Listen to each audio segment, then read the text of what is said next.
All right, what's going on, Legion fans? Whew. We have a very special. Oh, yeah. I don't want to say it's a mini podcast. Yeah. A sound bite for all of you. Oh, Patreon choice. A Patreon choice. Yeah. So we had the opportunity to be able to do something a little bit different. Greg had this great idea. We both love Legos. He loves them probably a little bit more than I do. A little bit more. He runs a Lego STEM program with his kiddos at school. Yeah. And so he had this idea to build in one sitting a gigantic Lego set. Oh, yeah. And so we had a couple of different options, and it came to, thankfully, I was so happy, Oh, the yeah. Batwing from the 1989 Batman film. Yeah. And so this was a little over 2,300 pieces. And it took – Greg did not listen to me at all. No, well, all right. So he did not listen. I was convinced that we could do it in about 3 hours. Greg did not understand this concept. Okay? I thought we could do it in 3 hours. He had this idea that two people working on faster a Lego process was somehow going to be twice as fast as one person. It wasn't. And he didn't understand when you follow the directions. It was probably slower. And things like you can't. There were certain things we were able to do faster. Yeah, actually, because you building had the to, two sides, the symmetrical. Build two sides and the symmetrical pieces, but not everything is symmetrical, so you get bogged down. Yeah, we so did. I built the other week a Iron Man helmet. Yeah. It was about 500 pieces. Yeah. And it took me about 2 to 3 hours, somewhere in there, 2.5 hours to build. Right. I was like 6 hours. This is 2,300 pieces. It's going to take us 6 hours to build. Yeah, he was right. It took us 6 hours to build. Just about 6 hours. So we decided we were going to time lapse. Yeah, this video. Well, that's what. So going back a little bit, we had. If you're not a Patreon supporter and you're listening to this, become a Patreon supporter. You get to vote on. Sure. You get to vote on cool stuff. That's like, right. Like what Lego project we're going to kill each other over, and they voted on this, and we told them that the reward for that was that we were going to time lapse it. Yeah.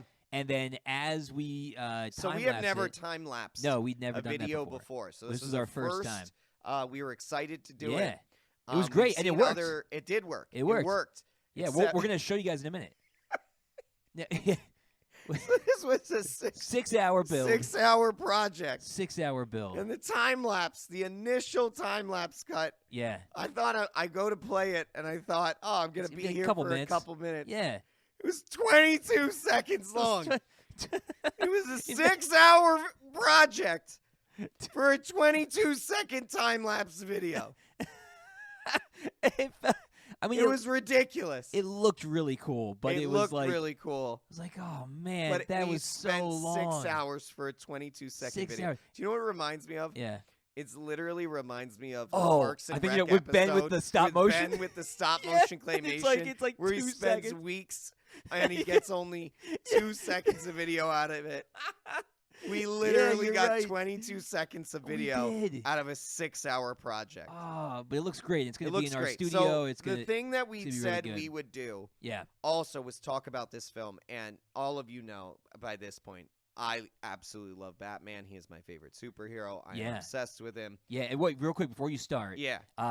If you are listening to this on whatever podcast streaming service you use, you're not going to be able to see the time lapse, but if you want to, you can jump over to our YouTube channel. That's right. Just search Legion of Comic Correction, and you can check out. We'll put up the time lapse video and some other kind of B-roll footage while we're talking about the 1989 Batman Michael Keaton film. That's right. And while you're there, you might as well subscribe, hit the bell. Yeah. Be able to make sure that you can get all of that up-to-date information and see all of our videos. For sure. All right, check out some of the others while you're there. That's right. So 1989 was actually the year I was born. Yeah. And so Batman has an even more special place in my heart. That's this film, because of that. Yeah. My dad was a Batman fan. Yeah. And he always used to have that shirt on when I was growing up. And I looked back when I was trying to figure out, like, why did I become like a Batman fan? And I realized it was because of my dad. But it was also because of this film and Michael Keaton. Yeah. And he's a great Batman. He is a great Batman. Yeah. But he wasn't when he was first cast, people did not actually think he was going to be a great Batman. That's been every Batman. Well, I know. It's every Batman is Except, that perspective. Actually, you know what? I think people thought George Clooney was going to be good. Yeah, that's because actually George true. Clooney is like the suave. Perfect he's also action Bruce star. He Wayne. can do action stuff. Right. And he's like athletic. He's the well one built. that they thought was going to be and good. then he was the worst. The worst. The worst. So, but to go back to Keaton, people saw him as more of like a jokester. Like he had done a lot of he's good at comedy films. Yeah. I mean, he's great. He's funny in SNL. One of our favorite movies to quote. He's fantastic in is The Other Guys. Yeah. When he's the captain. Yeah. Yeah. Oh, he's so amazing. Funny. Hey. Yeah. Don't go chasing waterfalls. I don't want no scrubs on this one. Yeah, he's great. But not Bruce Wayne, not brooding. Nobody expected Batman. him exactly, and he channeled it. He did an amazing job. He was able. He is one of the only ones who was able to play both sides of the role. Yeah, many times we see with some of the other Batmen who have played the role before, they are either a good Bruce Wayne or they are a good Batman, but they are not both. Rarely both. Keaton played them both so well. I liked his eccentric Bruce Wayne, like when he had he has Vicky Vale over for dinner, and they're like sitting at the really long table, and he has to like walk her over the salt and pepper and stuff, and just like kind of out of touch. Yeah, he just doesn't really know how to do this. Like he knows what should be done for a dinner, but he's like, it's not a party. You know, he's that kind of aloof, eccentric, like Playboy billionaire. You know, he goes to parties, but just having a dinner is like, this is kind of weird.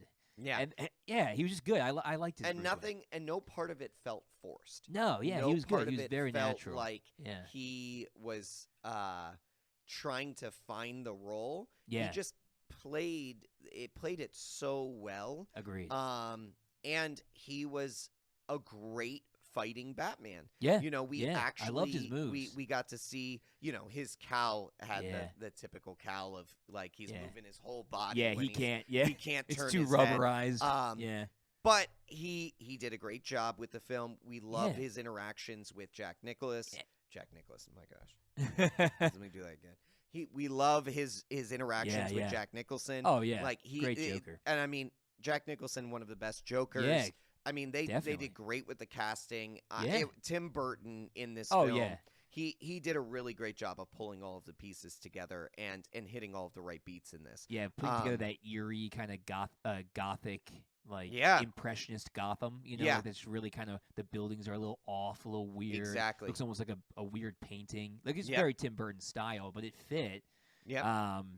And it pulled all of the pieces together in a Batman film that you look for them to really nail it all. They brought in the tech, so you got to see both the Batmobile and you got to see the Batwing. You got to see Batman fight actually, and not just use like detective skills, but actually like be fighting. But you got to see some of the detective skills, which is often left out in some of the newer Batman films. Yes, it is, unfortunately. Like he's the world's greatest detective. We don't get to see that as more. Yeah. And Prince. Like I said, Prince. I mean, you can't have a Batman film without Prince. Yeah, exactly. That's why most of the more current ones haven't done well. You need to have a Prince song in there. Exactly. But I mean, I loved Keaton. He was, like I said, he was my first Batman. He was my favorite Batman. Yeah. You know, over the years, I've come to really appreciate and like, you know, obviously, Christian Bale. Yeah, so good.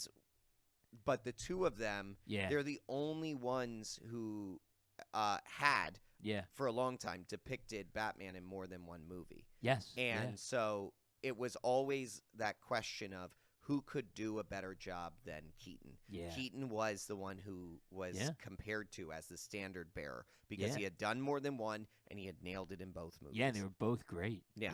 Batman Returns was really, really good. Yeah. And he also he was the first actor anyway to go and do the iconic line, "I'm Batman." Yeah. Right, when he picks up the guy. Yeah. That's pretty much like every Batman movie at this point. Yeah. And now, you can't do it without it. Yeah. So he coined a lot of Also, you want to get crazy? Yeah. Let's get crazy, right? That was him. That was him too. I mean, that's in every Batman film now. Yep. I mean, the unhinged. I loved that. Yeah, because he wanted to goad him into shooting him so he could have an excuse to like kind of fall out of the picture so that he could stay out of the not get captured or not get kidnapped or whatever. He had to be thought of, dealt with. So that was great. It was brilliant. But he comes off as a lunatic. But it was perfect. Part of who Batman is, though. He does what he has to do. Yep. To get where he has to get to save who he has to save. Exactly. There's only one rule. That's right. All other rules, fine. Yeah. But you can break them. This one rule. Although we were putting he breaks him in this. No, he blows up in the movie. He blows up that entire factory with the mob. Yeah, but they were fine. Okay. They were just sleeping. They were just sleeping. Yeah, but this model has Gatling guns There on are it. Gatling guns on it. Yeah. Rocket launchers. Yeah. We literally read it, and the tag at the bottom, which goes over it has 2 side-mounted miniguns and 4 wing-mounted missile launchers. That's peacekeeping. All non-lethal. Non-lethal. Yeah, exactly. They've all just got big boxing gloves on the ends of them. Sure. That's it. It's just for knocking people out. Exactly. Well, anyway, Michael Keaton, great Batman. Exactly. Great movie. Love him. If you haven't seen it, what's wrong with you? Go see it. It's fantastic. You can't call yourself a Batman fan if you haven't. Yeah. And thank you, Patreon supporters, for voting and putting us through this 6 hours. Thank you for voting for the one closest to my heart as well. Yeah. That was really appreciated. Definitely. All right. We will see you guys on our next Legion episode. Thanks for listening to the Legion of Comic Correction. Don't forget to check out our other episodes streaming everywhere you listen to podcasts. We're also on the major social platforms like Twitter, Facebook, and Instagram. Just search Legion of Comic Correction. That's right. And make sure to check out our Patreon for exclusive supporter specials at patreon.com/Legion of CC. New episodes come out every Monday. And Wednesdays. No, just Mondays. And Wednesdays? I don't think we can do Wednesdays. We can do Wednesdays. All right, Mondays and Wednesdays. We'll see you guys next week. Same time, same place, same Legion.